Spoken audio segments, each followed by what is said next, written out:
Palaging trending, at lalong lumalakas ang tambalang Kim Chiu at Paulo Avellino sa online world.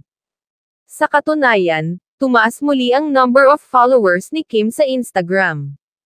Nagbunyi ang fans ng Chinita Princess. Happy 11.9 million followers, Prinsesa Chinita. Ang bilis. 5 days ago pa lang nung nag 11.8 million. Marami-rami na rin ang fan groups nila.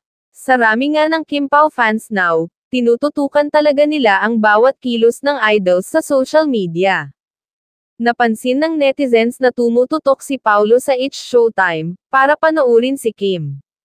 May resibo sila at hindi pwedeng i-deny ni Pao, may screenshot na pinost ang isang kinikilig na Kim Pao supporter. Nag-effort pa ang ibang fans ng dalawa, super research sila ng mga lumang video na nagpapatunay na noon pa man ay itinadhana na raw sina Kim at Paulo. Nabitin sila sa linlang, kaya nakaabang na sila sa What's Wrong with Secretary Kim.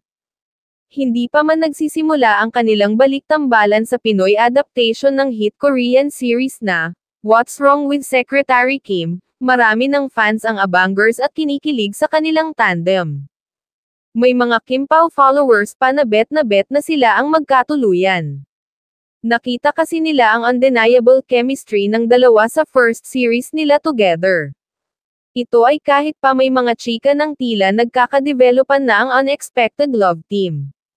Kung dati ay aktibo ang Kimchi followers sa social media, tila may bantang na outnumber na ito ng mga taga-subaybay ng Kim Pao.